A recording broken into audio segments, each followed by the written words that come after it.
Welcome to It's a Crime. I'm Linda, and today I'm going to give you an update in the Marilane Carter case. As many of you are aware, Marilane was found deceased. We'll discuss the cause of her death and the timeline that day and a few things that seem really peculiar. I'll also read a few words from her family. But before I get into it, if you'd like to be part of the It's a Crime community, please click that subscribe button below, hit that notification bell to all, please like and please share. Now, let's get into it. Marilane Carter, a 36-year-old mom of three and wife of a pastor, had plans to go visit her pregnant sister, who is due soon in Birmingham, Alabama. And she also went to seek help at a facility there to help her with her mental health. In my last video, I mentioned that the family talked about Marilane having sleep issues and was seeking help for undisclosed mental health issues. Now, Marilane had purchased a plane ticket to Birmingham on Saturday, August 1st, 2020, but changed her mind and decided to drive instead. She left her home in Overland, Kansas, hopped in her car on Saturday, August 1st, 2020 at 8:15 p.m. It's about a 12-hour drive from Overland Park to Birmingham. Here's the timeline. At 8:15 p.m., Marilane leaves her home. Her husband and three kids stay at home. She stops off in Rolla, Missouri, and grabs a bite to eat at McDonald's. Authorities mentioned that they found this information out through one of her credit cards. She then checks in at a Quality Inn hotel in West Plains, Missouri on Sunday, August 2nd at 3:37 a.m., 7.5 hours later from when she leaves her home, even though it's a 5-hour and 25-minute drive from Overland Park. She stays at the hotel in West Plains for only 2.5 hours and then checks out at 6:08 a.m. She's back on the road, and then Marilane makes a stop at a Shell station in West Memphis, Arkansas. She fuels up and heads inside with her cup to get some ice water. She was talking to her husband and her mom throughout this trip. When she talked to her husband that Sunday evening, the call dropped. She then talked to her mom for around 15 minutes, and then that call dropped as well. Marilane's brother-in-law said at one point Marilane mentioned to the family that she was traveling on dirt roads going on a trek. He says it should be interstate highways between two metropolitan areas, so that's concerning and confusing. And the last pinged GPS location of Marilane's cell phone was at 8:02 p.m. around the Arkansas way station on Interstate 55, entering Memphis around that I-55 bridge. And when you look at the map, from the Quality Inn to the bridge is about a 3-hour drive, and she left the Quality Inn at 6:08 a.m. So minus that 3-hour drive, that's an 11-hour gap in time. The question is, what was she doing during that day? Technically, if she left shortly after 6 a.m. from that hotel, she would have been at that bridge area at around 9 a.m. if she didn't make many stops or any stops. But she did stop to gas up, but I do wonder what happened during that day and what she did, if she maybe took a little snooze, or what happened, or where did she go. And in a press conference, one of the detectives was talking about credit cards and how they were able to track Marilane. What was interesting, though, was there wasn't any mention of her using her cards during that 11-hour gap.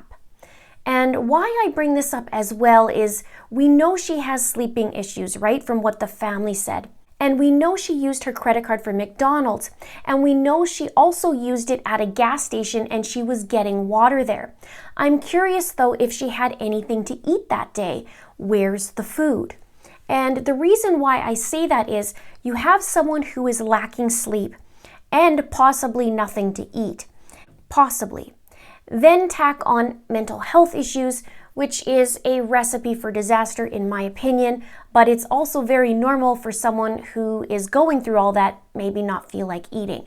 But I do wonder if she packed some snacks or if she actually went about that day and stopped off at places to eat, because that's a big amount of time not to have anything to eat.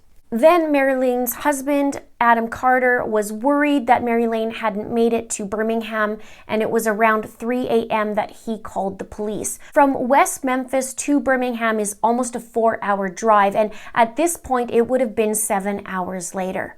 And so began a search for Marilane. Now, her mom said that she had made some concerning statements when she was driving about being lost and not sure where she was.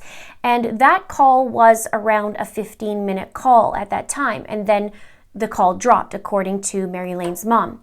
Her mom said she seemed disoriented and lost and talked about being on a dirt road and going on a trek. Her dad said she knows the route, so it was really odd. Then after 2 weeks, on Tuesday, August 18th, Marilane was found deceased by her uncle in her vehicle in a trailer or shipping container. Now, her cause of death was said to be asphyxiation from carbon monoxide, so carbon monoxide poisoning. Now, Chief Todd Grooms of the Crittenden County Sheriff's Department said the vehicle's ignition was on the on position when the car was found, and there was evidence it had been running while closed inside the container. Now, in another article, it said the vehicle was in park in the on position and it had run out of gas inside the storage container. How she got back into the location and found that container is just bizarre for sure. But all indications are she was behind the wheel, the car was running, the doors were actually locked. The way the car was in there, you for sure couldn't open and shut the doors. No one else could have done that.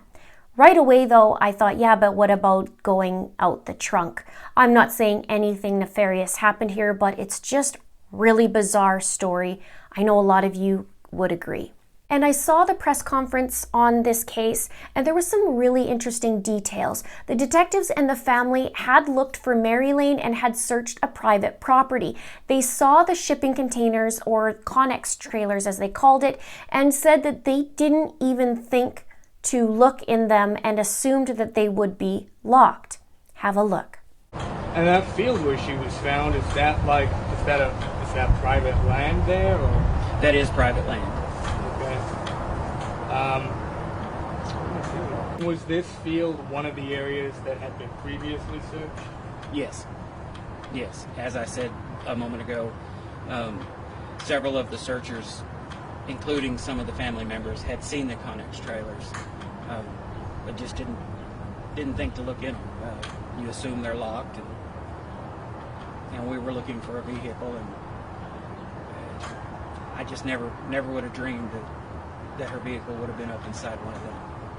What I'm wondering about at this point, or curious about, is that there was the assumption from the detectives about the trailers being locked.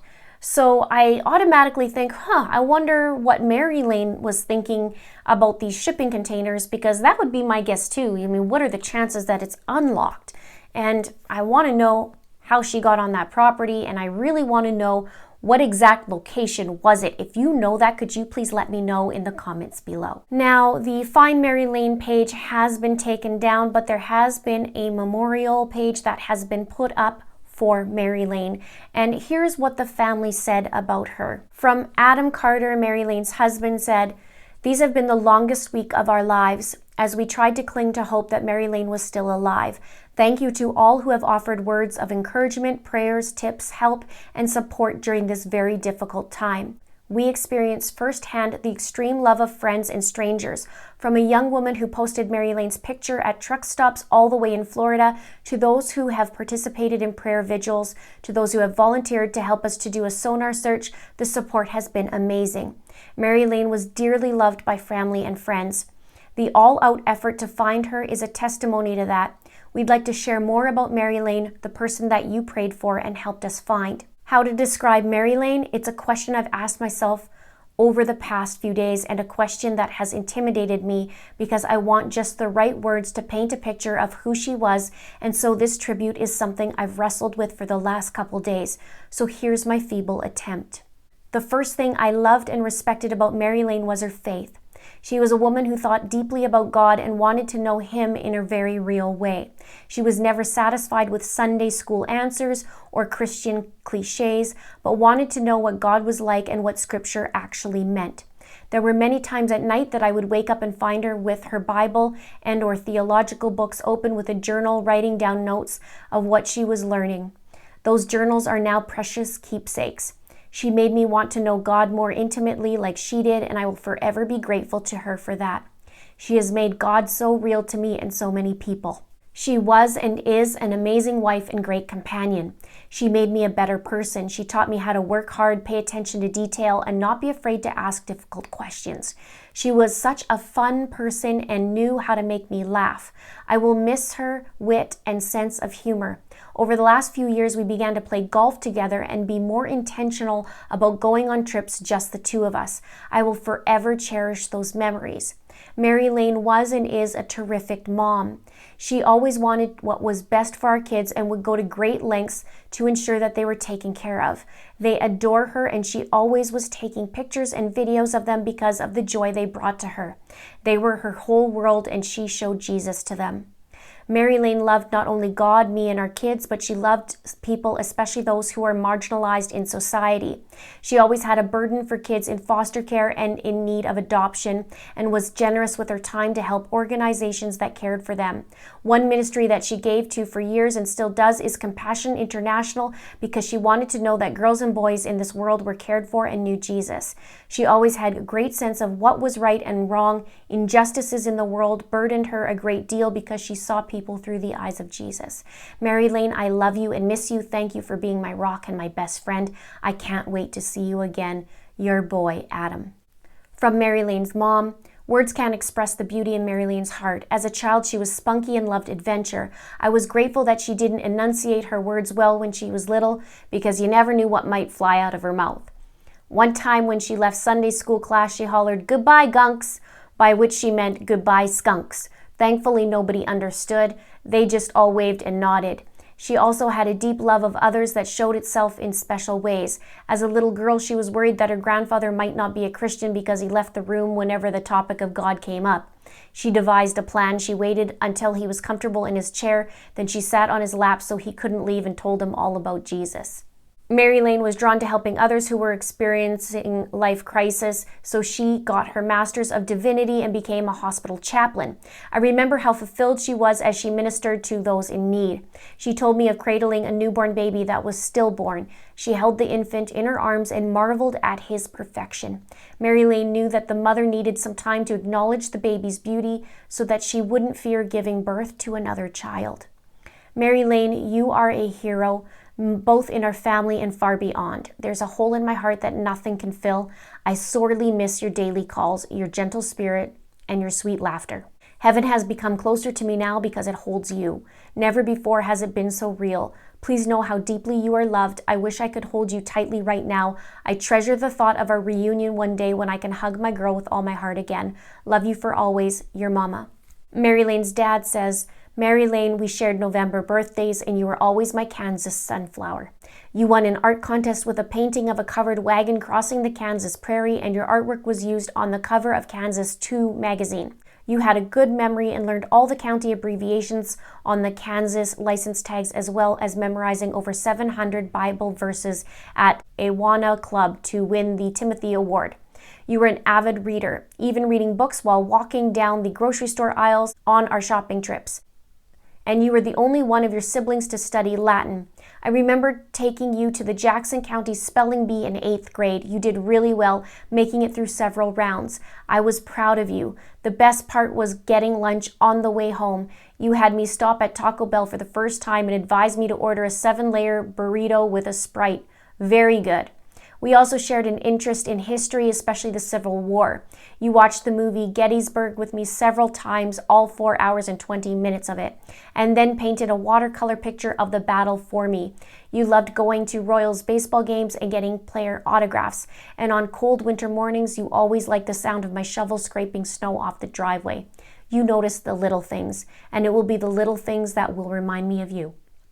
I will always love you, Dad. P.S. Thank you for the CD you made for me of my favorite church hymns. I will feel your presence beside me whenever I listen to it.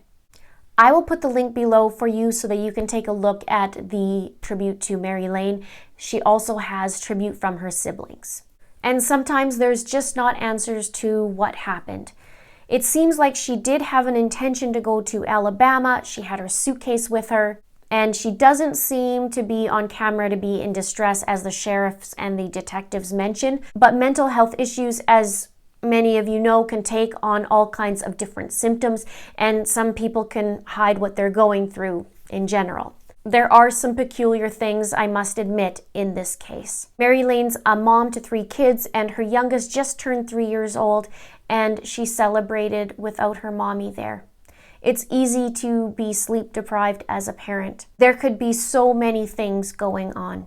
And stress does do a number on people, as well as sleep issues. We just don't know what happened. Now her family has found her, and it's not the outcome anyone would want.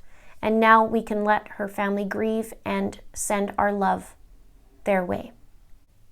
Let's have a chit chat below. Please subscribe if you haven't done so already. Please like and please share. Thank you so much for watching. See you soon.